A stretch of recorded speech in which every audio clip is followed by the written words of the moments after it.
Hey, you want to watch some TV or something? Skip it. Well, I'm getting ready to watch a video. Really? What? Nothing but foul language and toilet humor. I'm disgusted and repulsed and I can't look away. I need these things! I need these things! Tell me, do you want to go? We're stopping on the color line. Oh, no way, Jose. This just in, go to hell! This conversation can serve no purpose anymore. Stop it! Stop it! Stop it! Stop it! Stop it! Stop it! Stop it! Hello, friends and listeners. You've got Watch Skip Plus. We are a movie review podcast with a lifestyle twist. That twist is that after we review a new streaming or theatrical film, we will give you a bonus review, a lifestyle review, and that can be on absolutely anything. I'm Cupcake, also known as Jose. I'm joined by my co-host, the amazing Wildebeest. Mike, how are you this week? Oh, I'm puffy-eyed, but I'm alive. Daylight savings time or whatever. Are we saving if we jump forward? I'm still confused, but yeah, I think it was hitting all of us since I usually go to bed from 9 o'clock and then 9 or 9:30 at the latest. I get up at 5. But for the last 2.5 weeks, I've been like shifting more to like 10 to 6 for some reason. And then Scooter was like, oh, we have to jump ahead or whatever this weekend. I've also been feeling really tired and everything. I don't know. How have you been? I feel the same way. I'm tired. I mean, my wife's got 7 weeks until comp, so she wakes up at like 3:34. And half the time I can go back to sleep, but the other half I end up staying up and just watching movies, or sometimes I go to the gym or just work out. But yeah, I can never sleep.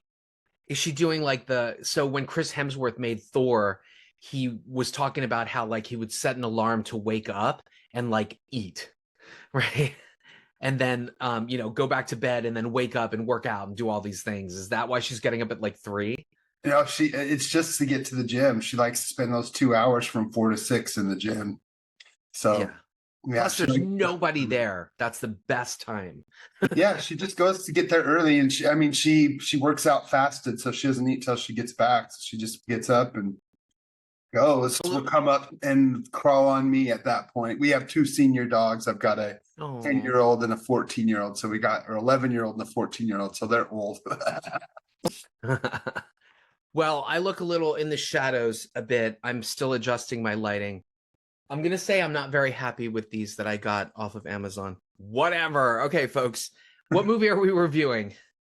We are reviewing Mickey 17.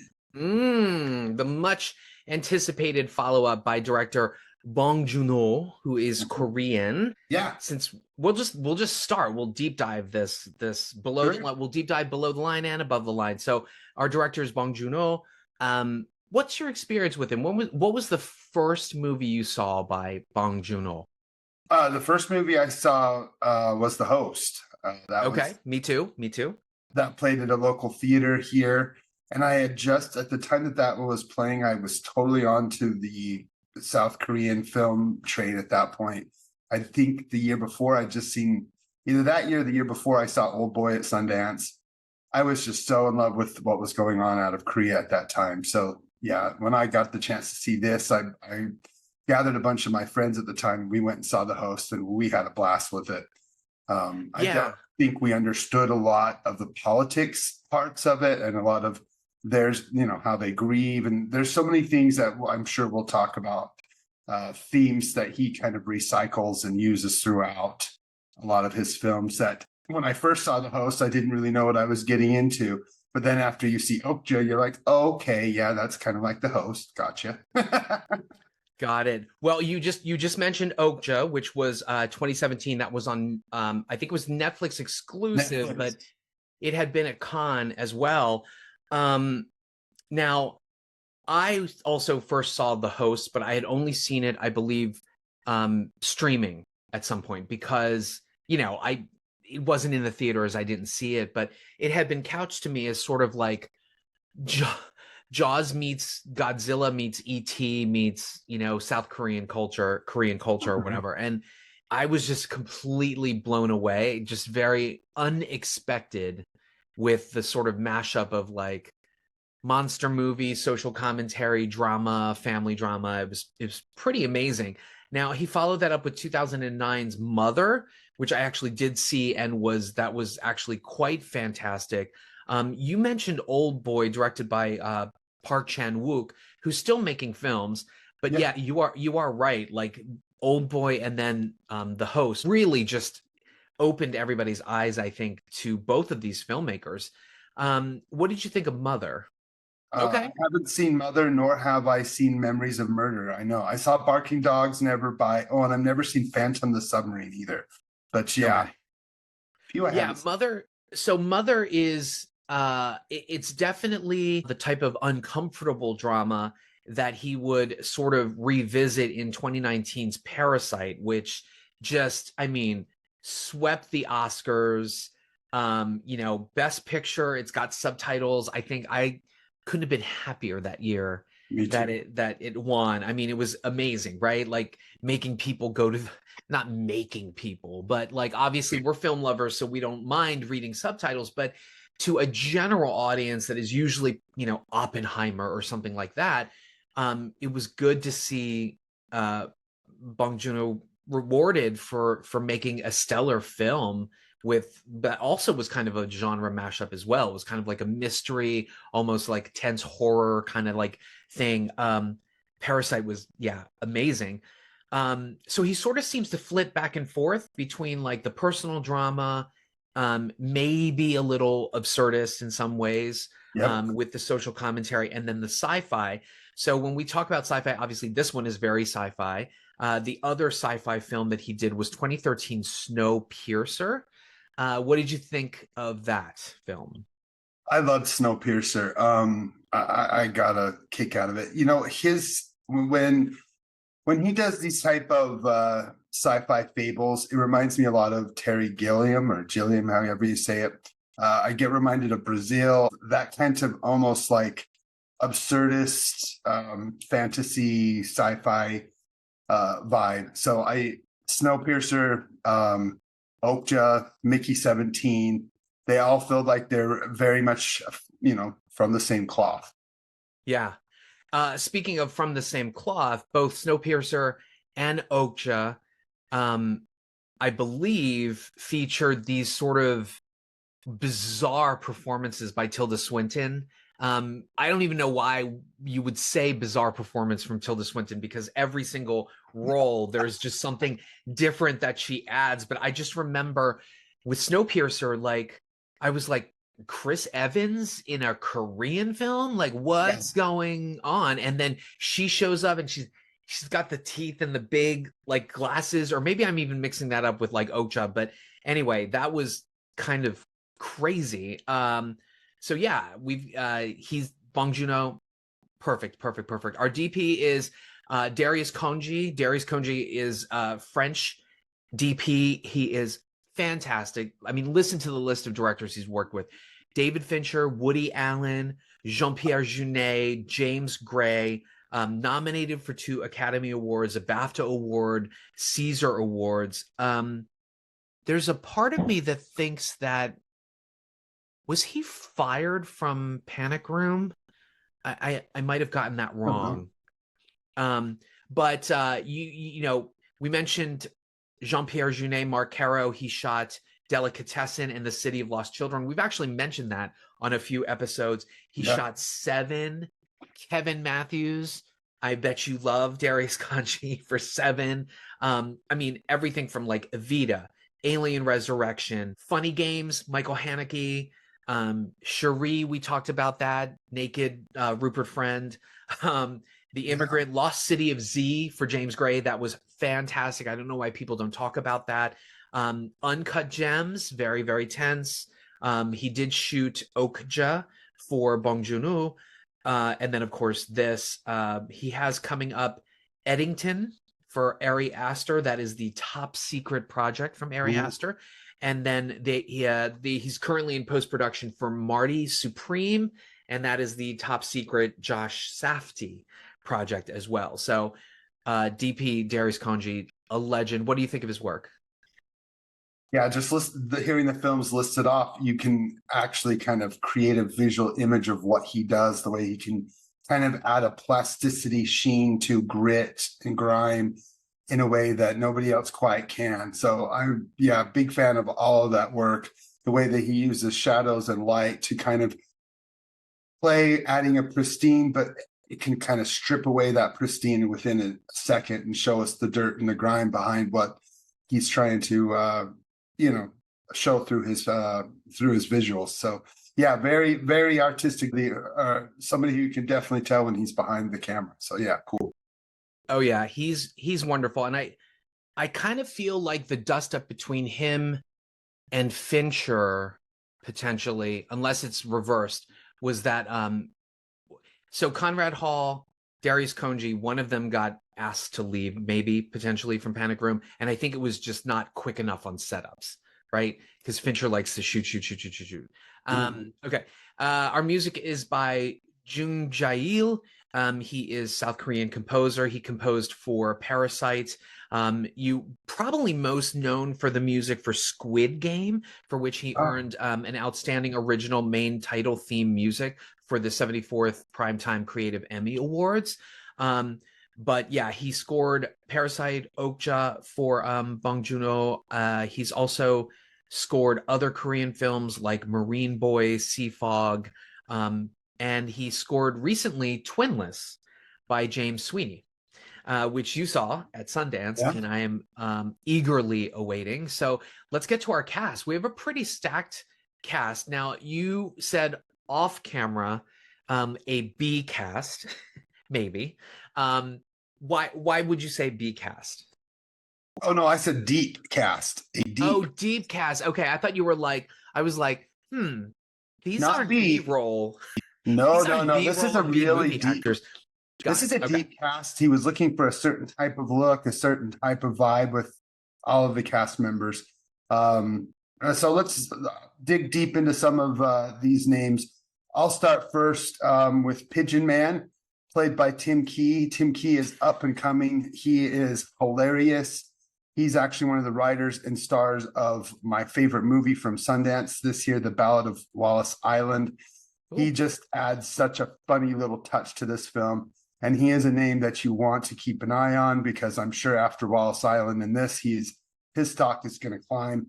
And another interesting actor I want to touch on is Patsy Farron, who plays Dorothy. She has one of the most interesting looks on her. I mean, when I looked at her, I was like, oh, she looks like she should be in something Elizabethan. And then, of course, you look and find out she plays Jane Austen and Miss Austen. She just has this kind of look with those big eyes. Have you seen her before? I know the film lovers tuning into this podcast want to learn stuff from us and hear our film critique. I remember her as Joy the Bell Girl from Tom and Jerry. Yeah. I do hear live action Tom and Jerry, which is quite good. Okay, I don't, it was fun, but you're right. She has this look like, she'd be right at home in Delicatessen or City of the Lost Children, right? She's got this beautiful, unique kind of look. I'm not. I mean, I don't. When I think about her, I don't think about there aren't film titles that jump out, but. She's kind of fantastic. She's kind of heart of this film, which is interesting. Her character really throughout, and I think it was her performance just really kind of anchors the heart of the film. So I was really impressed with her. Another actor I want to touch on a little bit is Cameron Britton. Oh my God! Please touch on. I want to touch on Cameron Britton. Okay? I was about to say, I bet you want to touch on Cameron Britton. God. So for the life of me while I was watching this, I was like the chunky lead scientist. I'm like, first of all, one, he's super gorgeous, but where do I know him from? And then I realized my secret shame. Now, I only say secret shame because he is probably most famous for playing Ed Kemper on Netflix's Mindhunter. Yeah. And I just remember watching that movie, and his portrayal made me so uncomfortable. And yet at the same time, I was like, he's so fucking hot, which again, my secret shame, because I didn't want to be like, oh, he's so sexy looking like Ed Kemper. But anyway, y'all get it. I love Cameron Britton, but he was really wonderful in this. And Yeah, I just, whatever, however you want to call it, chunky, is hunky, plus sized actors, whatever. He's a actor up and coming, and I really just wish him to be in everything now, because he's a great actor. He's a lot of range. Yeah, he was he got to work with Tom Hanks recently and a not talked about A Man Called Otto, which was a American remake.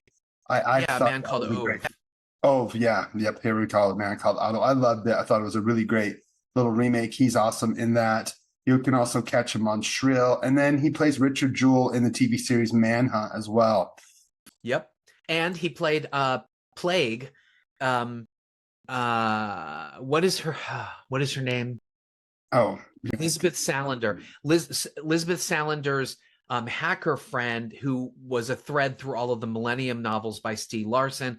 And I'm talking about The Girl in the Spider's Web, which was sort of the attempt to reboot The Girl with the Dragon Tattoo after we didn't get our trilogy from David Fincher, which I'm still begging for. Fincher, I know you've got the Netflix thing going, and you've got those two movies, which were kind of, they were okay. They were good, but they were for David Fincher. Sorry, I'm not going to do that again, I promise. But I really want my Dragon Tattoo trilogy.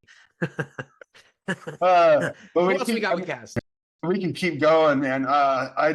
We've talked about her a bunch. She's kind of become a regular on the show. Naomi Ackie. She just keeps popping up every time I turn around. She is just absolutely great. She was in Sundance's Sorry Baby. She just keeps popping up. And Blink Twice. We talked about her on Blink Twice, which is, don't sleep on that. She played Whitney Houston, for God's sakes, in Whitney Houston, I Want to Dance with Somebody. Remember, there were two biopics. And The Score recently, which I'm still dying to check out. That's actually on my to watch list, because I think Will Poulter is in it, I think. And that's directed by Malachi Smith. So that one, I see it on streaming, and I've added it to my watch list, but I haven't seen it. Yeah, she's her stock has risen from a small role in The Rise of Skywalker to just kind of showing up everywhere and everything recently of note. So I'm really excited to see her. Every time I see her, I like her more and more. To me, she just has an air to her that is kind of Angela Bassett-like. I just think so good at everything she does. She can kick ass when she needs to. She can make me emotional. She can make me laugh. She can make me stressed out. I think she is so talented. She is definitely a name to watch, and I thought she was great in this as well. I guess we can jump into our four main leads that everyone going to recognize. Is there anyone else you wanted to touch on before we jump into them? Because again, it's a pretty deep cast. No, I think that was it. I mean, I was going to shout out the cute geeky boy with the glasses that has somewhat of a pivotal supporting role, but I don't know who that is. So I can't remember his name. Not sure. Let's get into the meat. I might return, but let's go for it. Let's get into the meat and the potatoes here.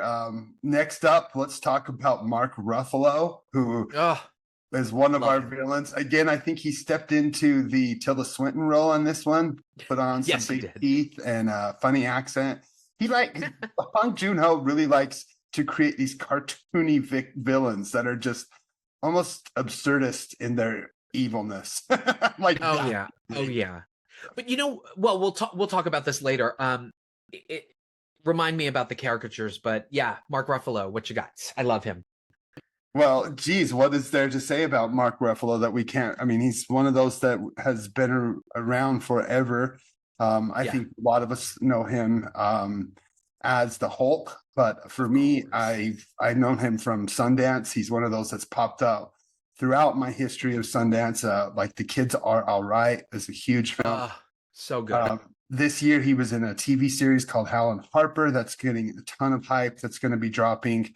Of course, he was in Poor Things, The Adam Project. I mean, you can just go on and on and on about him. What about you, for Mark? What role really stood out for you? So there was a Ken Lonergan movie. That was the first one for me. You Can Count on Me. You Can Count on Me. Yeah, with Laura Linney.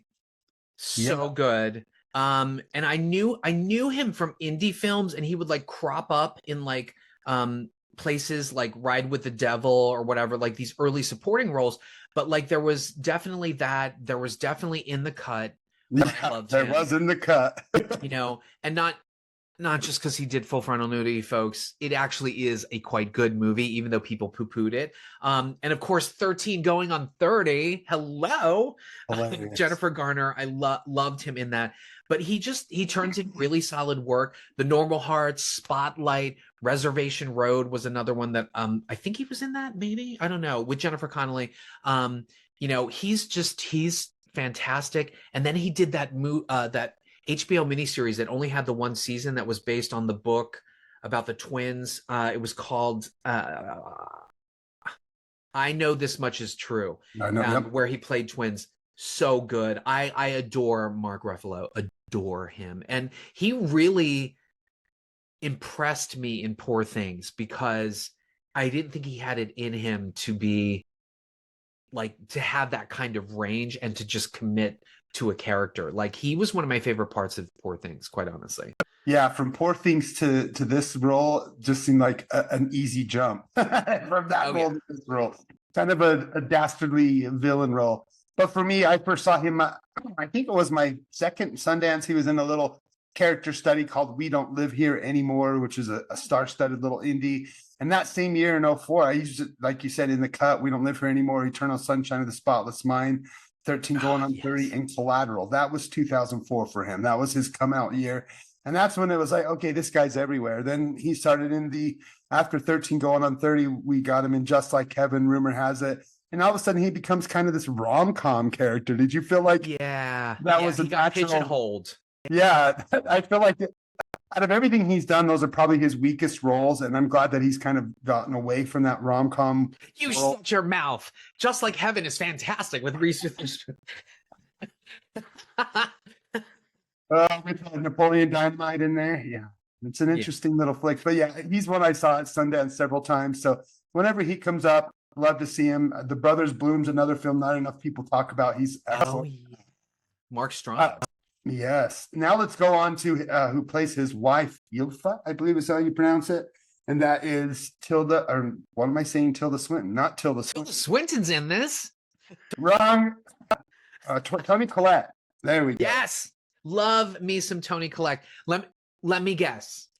First film you experienced her in, let me guess. Muriel's Wedding. Yep, that's it. Yep, me too. I think we all did. And we were all like, who is that girl? Yep. Yeah, but she's ever since that, she has blown up. Yeah, like, she's blown up. I mean, you could just go, I mean, you can't just go over her discography. I mean, her filmography. She's just been in everything. Again, for me, my heart is with Little Miss Sunshine. That's the movie where I from Sundance that just stole my heart, and that was it. I loved her in everything since then. I loved her in Her Shoes with Cameron Diaz. You mentioned Hereditary, which I feel like, you know, even the youngins now are like, this is legendary horror. Hereditary. Filmed in Utah. My wife did some work on post in that. So nice. Nightmare Alley. She was recently in Juror Number 2. Very strong performance in Juror Number 2. I mean, her role in that, like, you could easily kind of hate her, but you know, the writing and her performance was great. She's been on Broadway. She made a Broadway debut in The Wild Party, which is it's a musical that's not often done.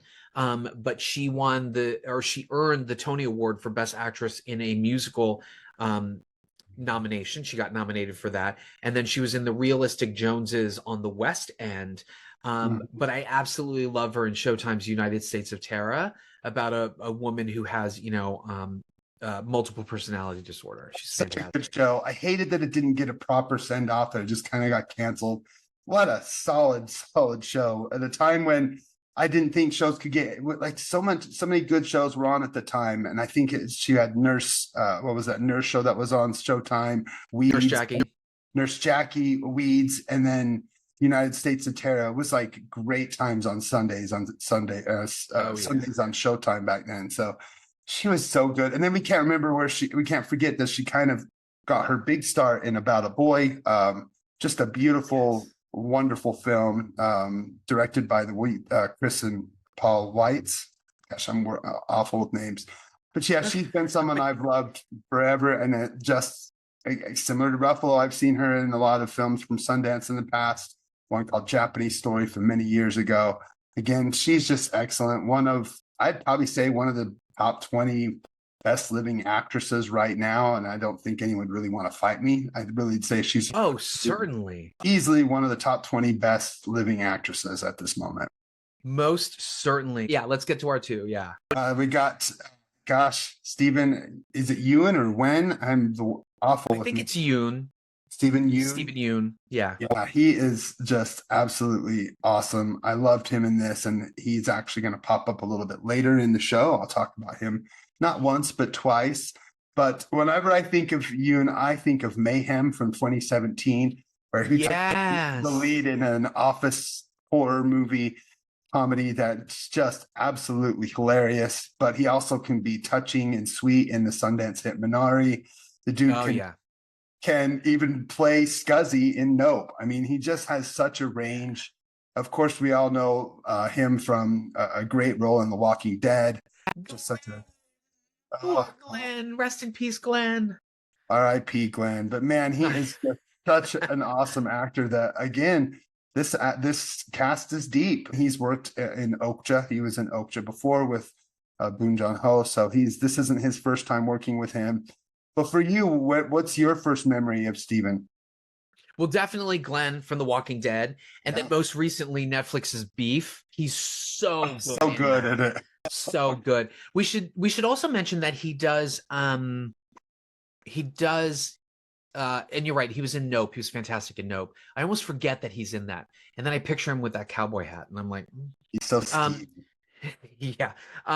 We should mention that he does a lot of voiceover work. So Voltron, Legendary Defender, Stretch Armstrong, and the Flex Fighters.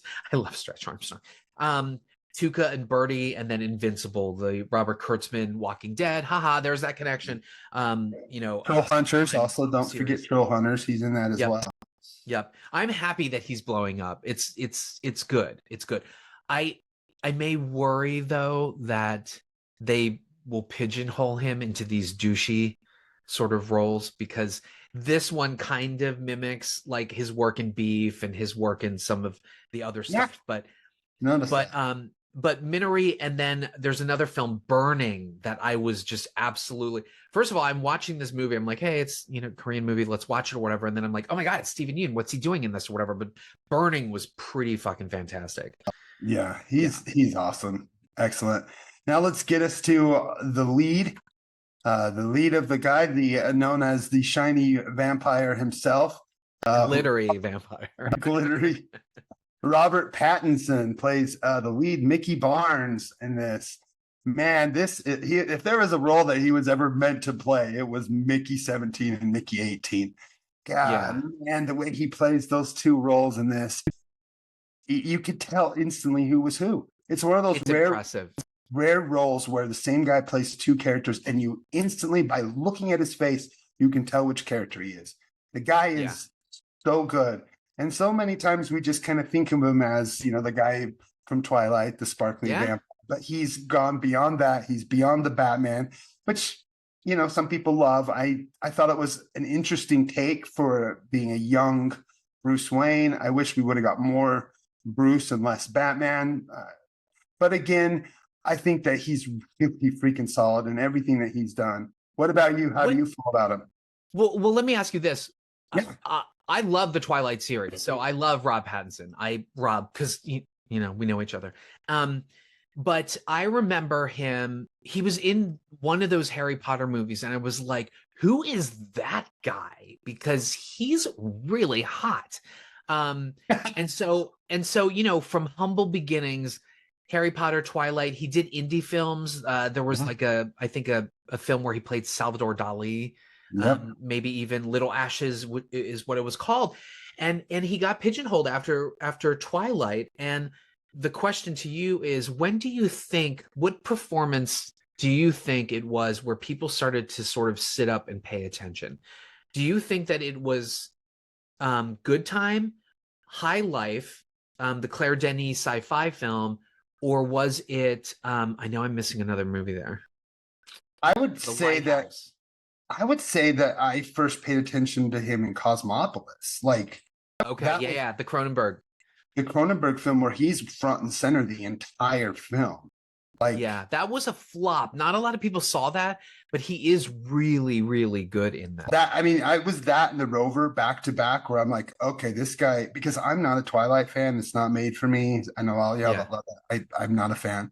And I wasn't a fan of any of those movies. And of course, in the beginning, I thought he was just kind of, this teeny bopper. He did that and then some soft little romance movie called Water for Elephants. And the dude just, he was not somebody I was looking for. And then The Rover specifically. Soft, you shut your mouth. Reese Witherspoon was great in Water for Elephant. I'm shilling for Reese Witherspoon right now, okay? Everybody watch You're Cordially Invited, which they've been promoting the shit out of on Prime. I need to watch that. I have not yet. But The Rover, and of course, I think that's probably the role that led him to Mickey 17 is The Rover. You can really see where he kind of tapped back into that character, that kind of simple character. But yeah, after that, it was Lost City of Z and Good Time. And then my wife actually got to work with him on Damsel. Nice. Which again, same guys who did the Sasquatch summer movie, which I know you did not like. But he's known as a really good guy on set, which is rare for somebody who is as good of an actor as he is. He's actually known to be really friendly, really awesome. Again, my wife loved working with him. But I think a lot of us know. Which is weird because the rumors were the opposite. After Twilight, yeah. I remember after Twilight, they were like, he doesn't shower, he stinks, he's like a diva or whatever. So I don't know. I've heard nothing but good things about him from those that I know who've worked with him. Really, I think The Lighthouse was the thing that opened up the eyes to a lot of our GGTMC fan base to who he is and what he can do. That between that and High Life, but yeah, I've been on. I think Good Time is the one that really, really impressed me. I was like, God, maybe this guy is on to something. And then it was just, The Lighthouse and then High Life, especially High Life, because I had no expectations for that film. And it was pretty fantastic. It introduced me to the beauty of, I don't even know what his name is now.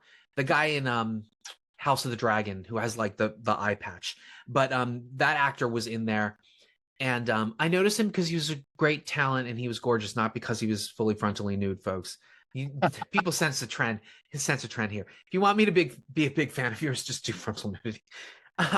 Okay, let's. That's our cast into this movie. Let's do this. Spoiler-free thoughts. I'm going to start with you because you always have great spoiler-free thoughts. But I'm dying to hear what you thought of Mickey 7, directed by Bong Joon Ho. Mickey 17 is a very interesting film. The plot follows Mickey Barnes, who at the end of the world, as the world is destroying all around him, gets into trouble with his buddy, played by Stephen Yuen, who has to make a decision to get off of Earth. He's not the smartest guy in the world, a little bit on the slow side. He makes a decision to become what's called an expendable, or someone who they just kill and experiment on whenever they want to, and then they reprint your body. So he didn't really read up to find out exactly what it was he was signing up for, but he wanted to get off Earth as quickly as possible. So we basically just watch him, like that wonderful Tom Cruise movie, just kind of die and regenerate over and over and over again, until things get a little bit interesting. Sci-fi as satire to poke fun at the powers that be. This, however, is kind of almost a rehash or remix of greatest hits of at least his sci-fi work. The director's sci-fi work all kind of mixed into one, all of his themes kind of mix matched. And it almost was like everything but the kitchen sink thrown into this movie to a mixed effect for me. There's things I really liked, but there's things that I felt like kind of dragged on. A lot of these themes are themes that he tackled better in previous films. A lot of these characters are characters that we've seen played even more wild in previous films. Again, the Tilda Swinton character from previous films seems like it was basically supposed to be replayed in here, but then we've got the guy who plays the Hulk playing that same kind of role. I was hoping that I was going to really love this, but at 2 hours and 20 minutes, it's too long. It's too repetitive. There's not that much original content here. A lot of it is literally taking themes from Snowpiercer and Okja and just redoing them again, kind of remixing them, like as if he read this book and thought, I can do what I do best and twist and expound on this book. Who people I know who like the book have said that they've taken a lot of liberties and changed it.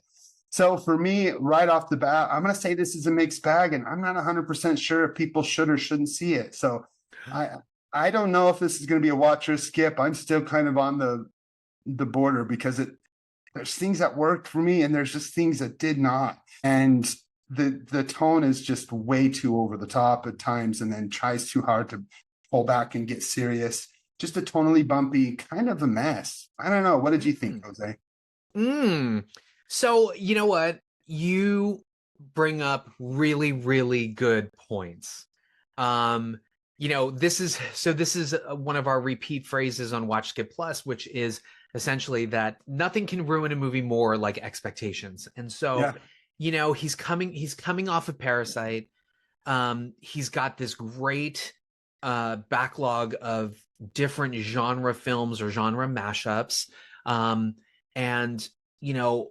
It's kind of like, okay, what's he going to do next? Because each one of those films has been so unique and a different vision each time that it's come up.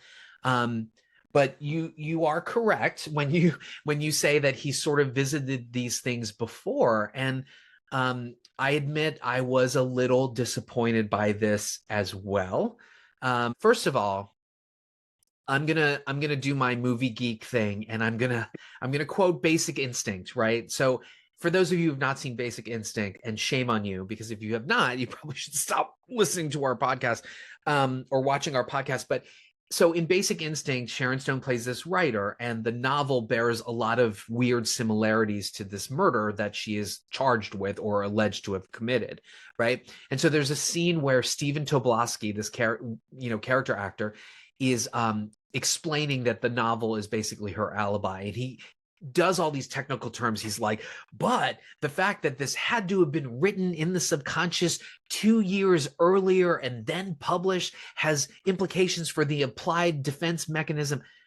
The reason why I'm saying all these things is because Mark Ruffalo's character is so Trumpy, is so Donald Trump, right? There's even a little dancing that he does, right? That I'm thinking, wait a minute, pre-production for most films is a year and a half, 2 years sometimes.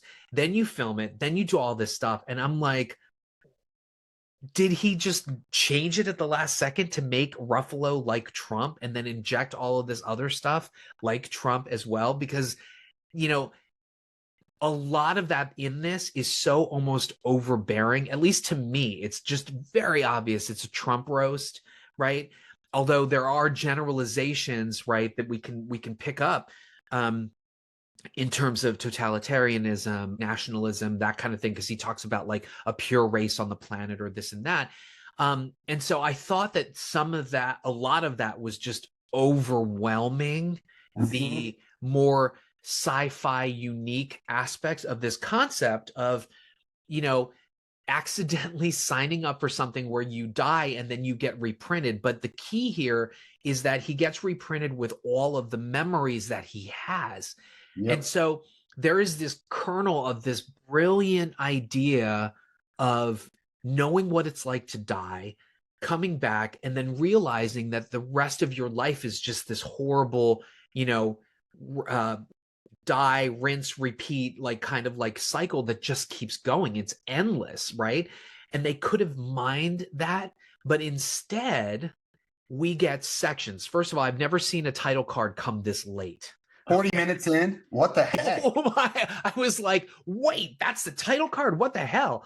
But we get these different sections. We get, the setup, the concept, but then we get thrown into this weird, like, political commentary hierarchy thing, and then the multiples thing, and then it becomes this animal preservation kind of thing, which ostensibly really is just an analogy for, Columbus, jumping onto the North American continent and like stealing from the indigenous people or whatever. Like it's all part and parcel of that, because they want to mine this planet. Ruffalo's character wants to make this planet like a pure race, a pure, planet. And so it did feel very, very disjointed. Yeah. But that said, even though I found it disappointing and I wanted it to go more metaphorical, because quite honestly, if you look at this concept of like the printing or whatever, I felt it was a metaphor about repeating history, right? And just like, even if you look in your own family, like if alcoholism runs in your generations, it continues to propagate through there, right? And so this movie is kind of a message to learn from our history and not repeat these horrible mistakes and keep going through this cycle of subjugating people and, having class issues and racism issues and things like that. And, I think one of the brilliant sort of things here is that they make a thing about how science is there as well, but it gets put down on a lower caste in favor of politics and populism and, making these weird promises and just having people jeer like, yes, we believe. And then he doesn't deliver on that because he's just a greedy, scared coward. But Pattinson blew me away. I mean, he's just fantastic in this. And it very sneakily crept up on me. And so you are correct. It's long, but I didn't feel that length. And the production design is beautiful. I will admit, I looked at a lot of things and I'm like, okay, it looks like Prometheus. It looks like High Life. It looks like The Matrix. It looks like Star Wars, all of those things. And yet it still felt original, even if Bong Joon Ho was recycling a lot of themes from other things. Didn't do it as strongly, but I'm still going to give it a watch because I didn't feel that runtime. Pattinson was just captivating. Yuen is really, really good, but again, I think that he is just playing that douchebag betrayer character.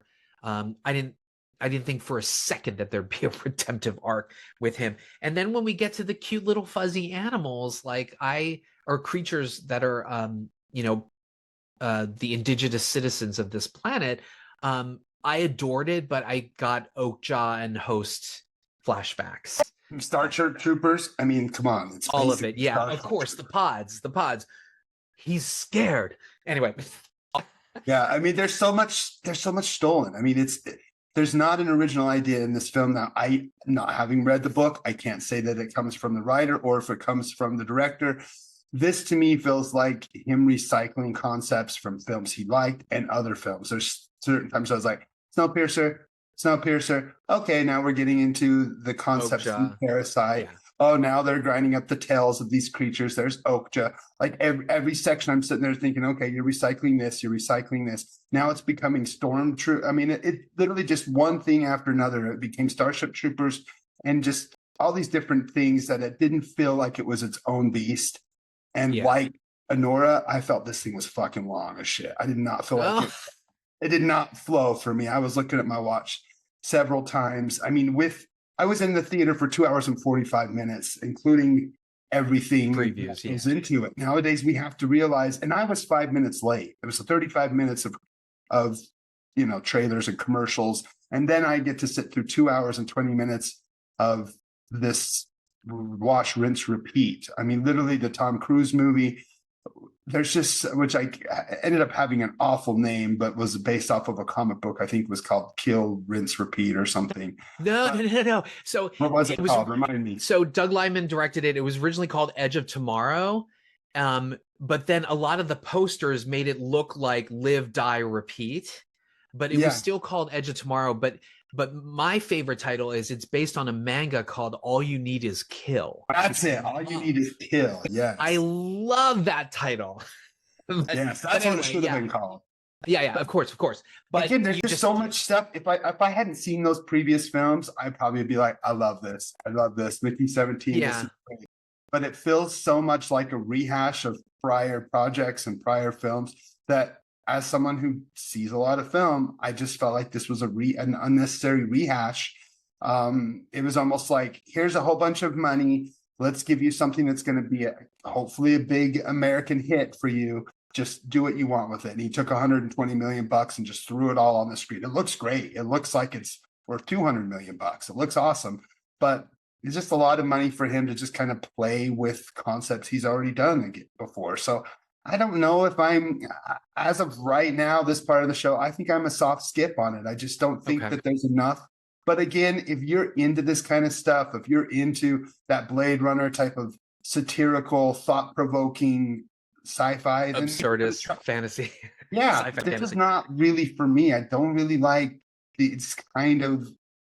I wish I did. I try so hard to act like I love deep sci-fi, but I just have yet to really dive into anything that I like. I'm way more Star Wars over Star Trek, for example. When it starts mining things that I've seen done before, I have a hard time thinking that it's important, feeling the importance of it. And then if it's telling the same type of stories, which I feel like these sci-fi stories tell the same thing over and over and over again. How do we play with humanity? Where's this point of what's right and what's wrong when we're in a desperate place of trying to rebuild, what is humanity? And I saw another film that I'm going to speak about later on that was much better at that concept of what is human and what is not human. But again, this film for me is just, I'm still unless maybe by the end after we talk spoilers, maybe I flip. But for now, I'm gonna be a soft skip on this, I think. Wow. I still think it had some cute messages, but by the time those messages about communication, getting to know somebody before you just write them off as a stranger or less than, I think that those messages were really strong. They were conveyed in a great way, but they come a little too late. Yeah. And I gotta say, as somebody who loves film, I really sometimes have to sit there and say, rather than jump ahead and say, okay, this is where they're going, this is the theme that they're doing, I really try to just sit back and just be like, okay, ignore the trailers, ignore everything that you've heard, ignore the previous films that the filmmaker has made, watch this for what it is. And for what it is, I feel like it's a really, really great performance. I like some of the themes. The special effects are great. The production design is great. It looks amazing. But the Trump thing is super, super overbearing. And I don't like Trump, right? But even I was kind of like, okay, come on. It's too much. It's too much right now, Also, who slices up alien creatures and puts them in a blender and then like licks the sauce? Like I'm like, what am I watching? Anyway, interesting. All of it was interesting. Again, we should also mention. Go ahead. I was going to say Toni Collette's character is very one note as well as she's a good actress. I feel like she's into that mafia mama type of place in her career where I don't know, this just didn't. I felt very one note from her. I didn't feel like she was going more than just kind of pretending to be anyone else. It's kind of interesting. Yeah, it's kind of interesting, Nancy Reagan. Although, but it's interesting with her character. Like, you would think that I would be like, oh, yay, feminism or whatever, because clearly she's the one that is sort of like steering the ship in some ways. There's even a line that she says something.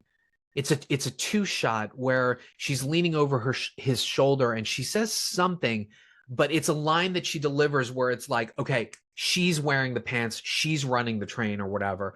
But you're right. It is very kind of like one note, and they don't even do anything with that, Mm-hmm. But like I said, I think I'm going to give it a watch because for the big screen, it's just wonderful to watch it. And I agree. Maybe if Pattinson was in a thong and twerking on the floor, like in Anora, that this would make it much better.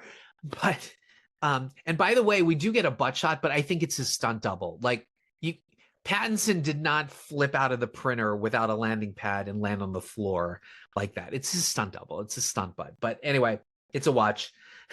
All right. So Yeah, folks, if you have not seen Mickey, the one thing I wanted to also mention is you are correct. It's a $118 million film. I was reading on Deadline that P&A, promotion and advertising, folks, these are the terms from the trades, that apparently P&A was something like 80 million. Oh, So I'm gonna make it back. it's already a $200 million expense. Do you think this is the curse of the Oscars, where like I'm thinking of Damien Shazam. He wins, he wins the Oscar, La La Land. What do we get next? A big, bloated, flawed 3-hour opus called Babylon. Yeah. Is this the curse of Oscars? It got Bong Joon Ho. No, it's not just Oscars. I think it's like we talked about when Disney and those guys are taking these smart, independent, kind of thinkers that are creating film and making these wonderful independent film. They take them and throw them a bunch of money and think that it's going to be the same. But it's different when you're hustling with a $10 million budget than when you're thrown into a studio system with $120+ million, just like that J.C. Chandor and that awful. Oh, Craven the Hunter movie. You shut your mouth. Craven the Hunter was fantastic. It's a lot of dumb fun, but it is not a J.C. Shandor flick. No, it's not. It's not. And you know what? It's funny you mentioned Honora, because the rumor is Sean Baker's next film is going to be Dazzler for Marvel. Oh no, that's not good. That reaction was. We should start doing reaction videos for like trailers and movie news. We really should. But okay, so if you have not seen Mickey, I always want to say Mickey 7 because it's based on the novel called Mickey 7. If you have not seen Mickey 17, we are going to spoil the shit out of this quicker than you can print another human. In 3, 2, 1. So I feel like they really didn't even do much with the whole multiples thing. Like, do you remember that movie? I was blown away by it, but like everybody's like, that movie sucked. It was called Duel with Karen Gillan. Yes. Yep. Yeah. And so in that film, there were clones, and apparently it was like, if you mistakenly make a second clone, then the clones need to duel and kill each other or something like that. Yep. And then she's like a clone that kind of like wants to live or whatever. I was blown away by that movie. I dug it, but they don't even really do much with that here. There's that cutesy little menage a trois scene, which just, I mean, Challengers did it better. Let me just say that. Okay. But,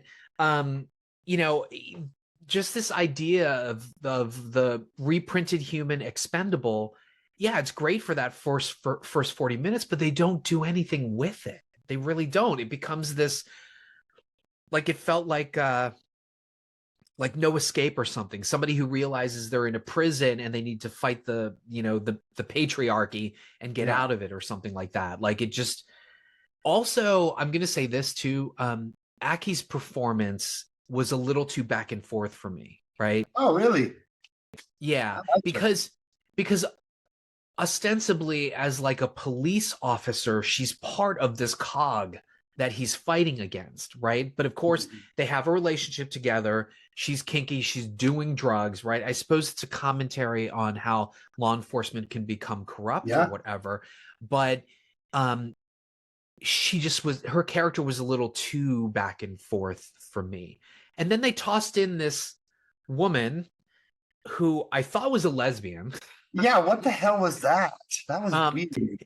And she has a foreign accent. So you wonder, is she part of this pure race thing that the Trump surrogate character is talking about? And then, they want to trump her up, for lack of a better term, as like this, like, exemplar of, whatever, because she reported, I forget what she did. Anyway, she ends up getting invited to dinner with like Ruffalo or whatever, but then she starts to realize like what's going on. Yeah, but Ruffalo wants to impregnate her and create a whole bunch of babies. Yeah, and she was like, you don't own my uterus or whatever. Yeah. That's what it was. Yes, that's what it was. He was like, I want to make it a pure race. And yet again, another Trump roast thing, which is, I own your uterus. You get to make these babies or whatever. But then even that goes nowhere. And then she is like, oh, there's 2 clones. I'll take 17. You take 18. Ugh, That was so weird. That conversation between the two of them. And that was. Aki is still high. And then she's, oh my God, that was kind of a mess. The one thing I liked that they did with the multiples is that each print had a different like piece of personality. Like Mickey Yeah. 17th was more empathetic, whereas Mickey 18 was much more assertive. He was much more aggressive. He was kind of the killer mindset, whereas Yeah. the sweet, empathetic side was what took over 17. And they explained how each print kind of has one trait that kind of rules and guides that print. And I thought that concept was really cool, and that played out well. And I've always thought, I wondered about that with films about cloning. And is there, because so much of what we are as humans depends upon how we're nurtured, and so much of it just on, the genetics. DNA or genetics alone. So that was really interesting to me, them kind of playing with that, how each print kind of had a different touch tone as far as its personality traits. Well, it's strange that all of these sort of controversial issues, they get played for about like 10 minutes and then they drop them and move on to some other like sci-fi thing, because we do get that scene where people are arguing. I was so confused by this. So there's like this congressional board where they're talking about the cloning, and they were like, oh, ethical concerns, this and that. And they decide that they're going to ban it on Earth, but that they're going to allow Ruffalo's character to have one clone and experiment in space, where I guess there's no ethical rules in space or something, right? But then it cuts to this guy, this bald guy with glasses, who starts saying, there's only one human life cycle. There should not be clones. Like, the Bible didn't, whatever. And of course, it's the whole like gender ideology that we're currently going under. But what confused the shit out of me was that guy ends up being his chief of staff. And I was like, wait a minute, wasn't he the religious guy just railing against the whole cloning thing? I don't know. I guess in this weird world that we live in, you hear this phrase, both things can be true. I guess both things can be true. Because clearly, politicians can vote against something, and then it turns out that they're gay, and then they voted against the thing that would have helped them because they're gay, but then they're not really gay because like they're a politician. I don't know. I'm so confused by life now and human beings. I have no idea what's going on. I am too. Yeah, and this film just wasn't focused. It just kept losing focus. It wasn't. Really? But if I think about this like a graphic novel, I was entertained. Yes. Yeah, I was entertained, but you're right. It felt very Snowpiercer. Yeah, just crazy. The creatures. What did you think of the creature design? I mean, yeah, I got a flashback to like Starship Troopers, but Yeah. did you like how all of this played out? Because the theme that they're obviously going for is, yeah, they're big, huge monsters and they're scary. They look like grubs and they've got teeth or whatever. But the fact of the matter is they were nice, right? Yep. They look like giant bugs, just like Starship Troopers again, taking that concept and trying to play with it in his own way. But again, they're supposed to be smart. They're supposed to be leading, whatever. But why is it they've supposedly been on this planet together for a little while? Why is the first that they really communicate with the humans is with Mickey? We don't really understand why they saved him. There's just so many things that, again, here's $120 million. So everything but the kitchen sink on the screen and hope something sticks. To me, it was just a jumbled mess. Like, the more we talk about it, the more jumbled up and messy the movie gets, where it just can't keep one theme. And why do you say it's so Trumpy? If you go back and you watch Snowpiercer before Trump was president, I would dare say that the leader in that was very Trumpy as well. Whereas I don't think we're playing with Trump as well as much as we're playing with fascism. What happens when a leader is a fascist? So thank you for bringing that up. That's what I wanted you to remind me of, which was, it's interesting that when I watched it, all I could see was the Trumpiness of it. I guess because it's, to use another phrase, which I kind of hate, but top of mind, just because it's like top of mind of like, you know, with society right now and in our politics right now. But I thought back to that character in Snowpiercer, and I was like, well, even if there are these like similarities, and I mean, if you don't already know, Ruffalo is definitely pro-democracy, definitely liberal, definitely hates Trump. And so he must have injected some of those. He must have. There's no way. But the character from Snowpiercer is a caricature like this caricature who is a tyrant, who is a fascist. And I think it more speaks to that, but Ruffalo injecting that and knowing that connection of him being a political activist, I just kind of was like, he's doing Trump.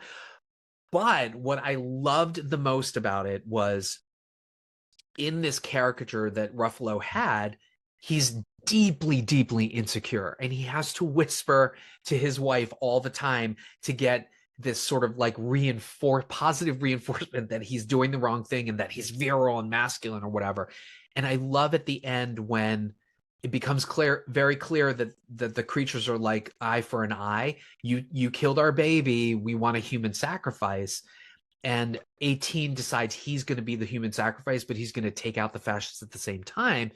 When Ruffalo, in that key moment when he's about to hit it, Ruffalo admits he's a coward, that he's scared of things, and that the reason why, that is his motivation for driving things. And I loved that message that you can't live your life like being afraid of stuff and subjugating or putting other people down to make yourself feel better. I love that message, but it's lost in everything in this movie. But at the same time, it's still a watch for me. It's entertaining as a live action anime type of vibe. It's what I felt like I was watching. It felt very live action anime. It might have done better as a series, don't you think? Maybe. I think it would have been better as a series. We could have fleshed out some ideas instead of throwing in a little 10-minute dialogue piece on this, another little dialogue piece on that, trying so much to put his hands on every little topic that he thinks is important right now. So much that it kind of dilutes the overall message. But yes, it was entertaining. There are times when, you know, the first 40 minutes to me were just awesome. I thought, wow, that was fantastic. This first act is snapping. And then when we get the beginning, brings all the way back, and then we get the title card. So that first 40 minutes, the first act is tight. I love the first act. Second act, I thought was solid. The third act is one I think what starts to fall apart. And we start dealing with so much that we've seen done before. Are these creatures going to attack? What are we going to do? No, of course they're not. They just want their baby back. I mean, none of this was that shocking or strange or original to me. Again, these were all things that it was very Jurassic Park, The Lost World, right? It's like, you know, she's like trying to help the baby that broke its leg, and that's why the Tyrannosaurus is coming after them. But, you know, I want to go back to something that you had said, which was they make a point to talk about the fact that the gentleman who pioneered the human printing thing was a psychopath. Okay. And so we get this whole, again, you know, something gets paid off for 10 minutes and then they completely drop it. But I was wondering why they showed that to us, because he printed like 2 other people and committed murders. And then when they do the search warrant at his home, it turns out that he has like all the clones with him or what have you. And so there was a part of me that was wondering, like, in that technology, did it keep maybe a homicidal, like, genetic piece that carried over to Mickey, that eventually that sort of like wanting to kill and be aggressive carried over to 18? Did you get that? Or am I connecting that weirdly? I'm not sure. But I think you're right. As they get like printed, some different DNA sort of exhibits itself differently, you know? It brings me back to, I don't know if you've heard of James Fallon. He was a neuroscientist who did some study on psychopaths, and basically through studying it found out that he himself was a psychopath, and he had 6 or 7 children. And so he was then trying to study of whether or not that continued through his seed, or if he could control those psychopathic traits. So again, if you have some time, look up James Fallon. Really interesting concept. I almost feel like that was based off, like the creator of the printer is the same, kind of seems similar to what James Fallon was. Somebody who found the ability, who realized through his genius that, oh man, maybe I can actually do this thing, and then uses it in nefarious ways. Whereas with Fallon, it wasn't nefarious. Again, you can make choices as a scientist and someone who has the ability to tap into that brainwaves that the rest of us can't, to for good or evil. And I think that sometimes you make a choice to do things for evil. And I think that was the beginning of showing that when you print off multiples, that you're going to have different aspects each time you print off, because you had the one that killed and then the others that were kind of helping it. Again, I think that it kind of shows that every print has a different personality trait that comes forward. And I see That's that probably what that was there for. Not with, no, I mean, going back, I think about this stuff a lot because I have a set of twins and I've raised 7 children from different families. We're very much a yours, mine, and ours situation where we have had different families come together to build one. And I think about this stuff all the time, like nurture versus nature. And is there, can we fight these traits? And sometimes I see very inert traits inside my children from their biological father. But as much as I want to kind of replace that or show that there's another way, some things are just imprinted and they're just not going to be different. Like, as much as I wish that I was not a loudmouth, I'm a loudmouth. It is who it is. If you go back, I am one of those type of people that will talk. My mother was the same way. My grandmother was the same way. We're loud. My grandma was the type that would stop traffic in the middle of the country road to pull down the window and yell at someone across the street. So, I mean, that is very much the things that I'm interested in, is that concept between nurture and nature. And I feel like there was times they were going to battle that and deal with it. But then in the end, they didn't care. Happen. Yeah. I think he was more worried. It was almost like this balance of, yes, this is a cool sci-fi story. This is a story about revolt. This is a story about fighting against fascism. But in the end, it worried so much about the social, again, that Terry Gilliam stuff with inside Brazil, where that worked. I felt like this stuff did not work. It was he tried to throw in too many concepts, too many things into the pot, and the gumbo was just kind of spoiled because of it. You mentioned James H. Fallon. He is a neurologist. He had the neurological and genetic correlates of psychopathy and characterized himself as a pro-social psychopath. He wrote a book in 2013, The Psychopath Inside, a Neuroscientist's Personal Journey into the Dark Side of the Brain. I think I'm going to have to read that. One last thing, and then we'll move on to our pluses. What did you think of the Carrie-esque nightmare at the end? Why was that even in there? Just blow up the printer and end the movie. Exactly. Why do you think that was in there? Just to sort of maybe hint that there's always going to be some other fascist until we learn from our mistakes? Is that what they were going for? I couldn't tell if that was the theme or if they were just trying to throw in another red herring for Hollywood's sakes, just a Hollywood ending. It kind of felt like, again, to me, that third ending is the mess. It could have ended several times before it finally did.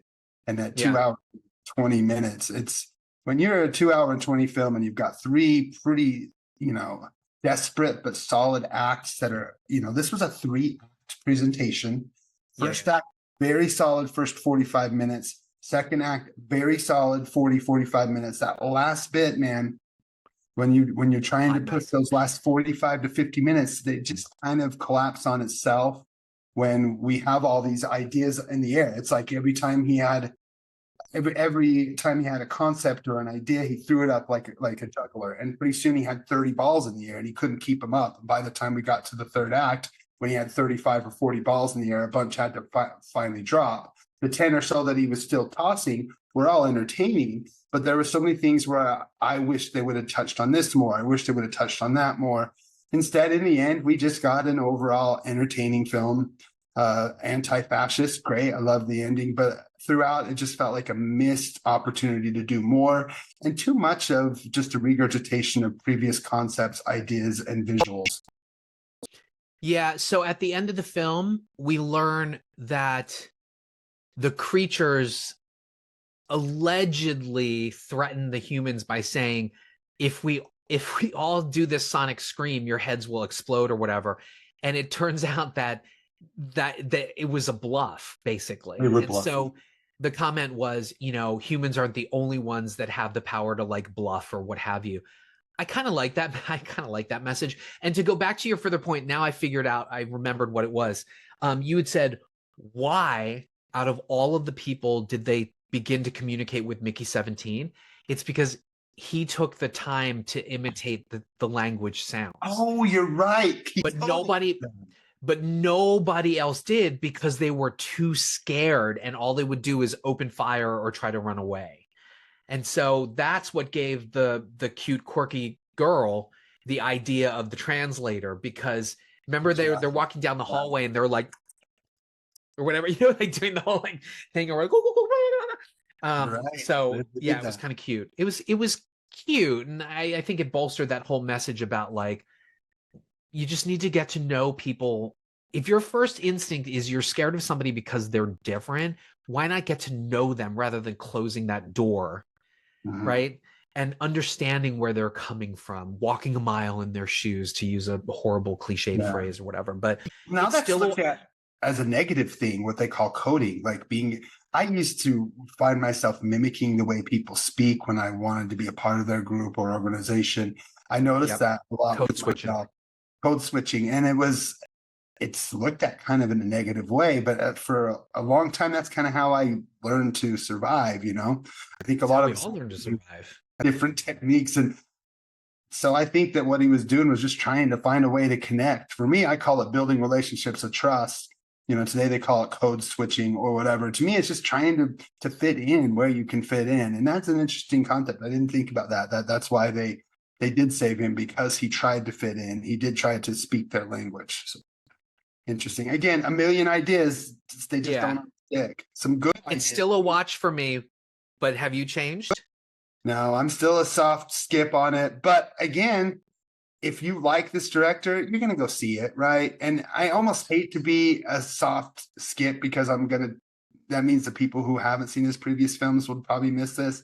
I would say if you haven't seen any of his previous films, I would somewhat recommend this as an introduction, a Hollywood-esque introduction to his films. If you haven't seen them and you love Pattinson, this is a good introduction, but it's the weakest of his films that I've seen overall. So I think maybe as a first-time watcher, you'll come into this and be introduced to his world, then go and see The Host and see all of his other films, hopefully.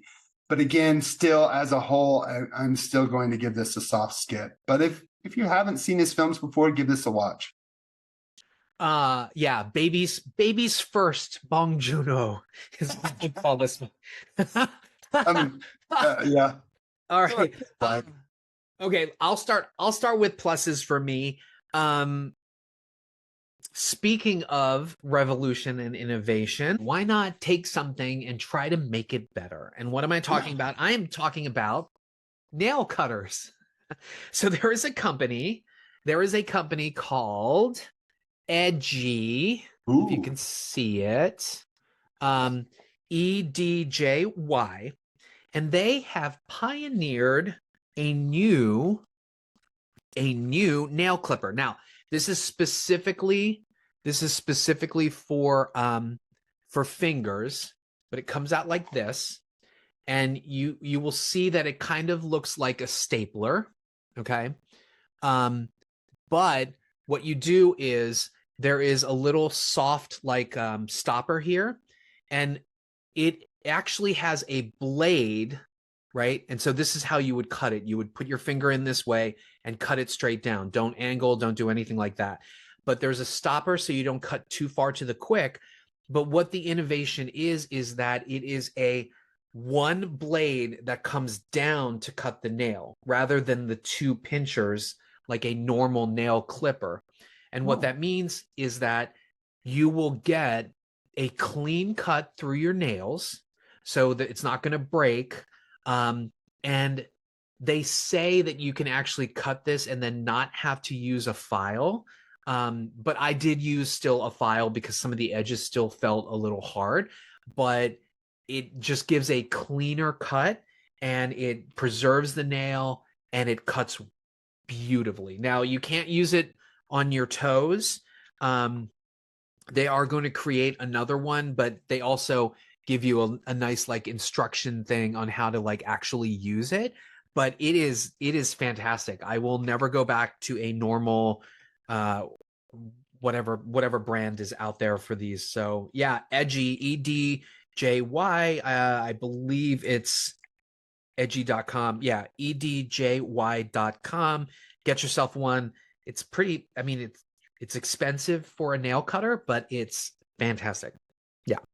That's awesome. I might actually have to get one of those for my younger kids. They hate Cutting their nails.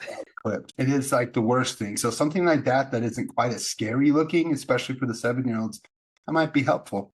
Yeah. Oh, also, I was going to say, now it even says in its own literature that it's not guaranteed, but when you do cut it, the nails actually go into the reservoir here, and they don't spit out and ricochet everywhere. Because I don't know about you, when I cut my nails, I end up having to like get on my hands and knees and look on the floor because there's like little, nail bits that have like flown everywhere or flown into your coffee. Sometimes they fly out, but generally when you're done, all you do is turn it upside down and go like this, and they all fall into your hand and you just throw them away. It's great. It's pretty awesome. Yeah. What you got for plus? Okay, well, I'm just going to preface, like, you're going to see a lot less of me talking about products because I'm kind of sick and tired of capitalism. Yeah, got it. I'm not buying a lot of stuff right now. I'm preparing for a 15-year anniversary, and we're going on a big trip to Miami Beach, so I'm not buying a lot. What I'm doing to keep me sane is watching stuff. So I'm going to talk documentaries. No, this is going to be on another film. My plus, there were several films I watched, but I'm going to plus a film called Love Me that was at Sundance last year. Love Me stars Kristen Stewart and Stephen Yuen. Who? Yeah, right. Stephen Yuen? He's back, and it. he steals this freaking movie. Oh my gosh. Love Me is a billion-year love story between a buoy and a satellite that, through smart technologies after the world has ended, connect, communicate, and fall in love. I loved this. I am obsessed with this movie. I did not think when I first heard about this and when it was at Sundance and it got mixed reviews, I was trying to stay clear of this. I was like, I don't want something that's 50% animated film about a robot buoy and a satellite falling in love in the virtual space. This makes no sense to me. But my gosh, I was wrapped into the visuals. I was wrapped into the movement of it, the beautiful jazz score of the music. It's a first-time director here. But I will tell you what, this film just absolutely just blew me away. Have you seen it yet? No, so it cropped up on my VOD, Yep. and I was like, oh, Kristen Stewart and whatever. But normally I try to stay away from the summaries and just kind of go in. But now that you're telling me, I mean, I was like, wait, did I hear him properly? Did I not drink enough coffee? You said it's like a love story between a buoy and a satellite. I was like, where do the actors come in at this point? So is this kind of like Her in a way, where it was Scarlett Johansson's voice falling in love, and then Joaquin Phoenix was falling in love, kind of like that, but it's both just voiceover? So similar. So basically the buoy, after years of being frozen in time, thaws out and connects to a satellite via smart link. And that satellite was the last dish effort for humanity to say, hey, we once were here. This is like an encapsulation of who we are. And so they basically put all of the internet in this one satellite. So if anyone ever wondered what humanity was like, they could find it. They can a buoy connects to the satellite and begins to watch basically YouTube and Instagram videos to learn about humanity, which again is interesting. And through that, it started like talking into a phone, like almost like it was, hey guys, today we're going to do today's date night, guys. Let's do it. And so the reality for this buoy became so much about social media, and because basically they create their own world through digital technologies. And it starts at the beginning, like the movie is, again, it's half animated. So in the beginning, you see just a CGI animated buoy and the world floating, and how does the world start? A connection. So it starts with the Big Bang. Literally, the film starts with the Big Bang, with a connection. So love is not just a human thing. It's how everything begins. It's the snap of reality. It's the snap, what we call humankind is just reality. And things that are not human can fall in love and create their own reality. It was powerful, moving, chef's kiss. I love the hell out of this movie. It's not for everybody. You're going to watch it, and especially the weird kind of PS3 Sims looking versions of Kristen Stewart and Stephen Yuen you get for about half the movie are a little interesting, but it is so smart. Yes, it's maybe tackles a little bit too much, more than it can chew, right? First time filmmaker really just kind of throwing, but compared to Mickey 17, lots of ideas, but they stuck and they worked. And the ending was powerful and really, really just lifted the whole movie. And whereas I felt like Mickey 17 fell apart with that third act. So if you're looking for a smart sci-fi film that really does know how to work with satirical edges and really open your eyes of what really love is, it's a connection. It's not just something between human beings. You see it between animals, you see it between other things, but it's that snap. And again, we see it in this film, and I loved it. I get out there and see it. It's directed by Sam and Andy Zucchero, their first film. Get out there, see this movie, rent it. I wish I would have seen it when it dropped in my theater for like a week in January, but at the time I was stressed and trying to catch Oscar films. I hate when films drop in January. It's like the absolute worst time to drop because we're worried about Oscar films. And it used to just be the dumping ground for junk. And now it's like, it seems more independent films are dropping solid stuff. So I do wish that I would have saw this in the theater, because I bet you it looked beautiful and I bet you it sounded amazing. Just a wonderful score, wonderful sound. This to me is a 4-star film. So go see it. Well, we should probably say all bets are off now because of the pandemic and COVID and exhibition. This year we saw some pretty amazing films come out like January and February. So, I guess we'll just have to rejigger our own schedule. So you said, Sam and Andy Zucchero, they are American filmmaking duo. They remind me of the Daniels, I guess, just, hearing this. A couple things to note.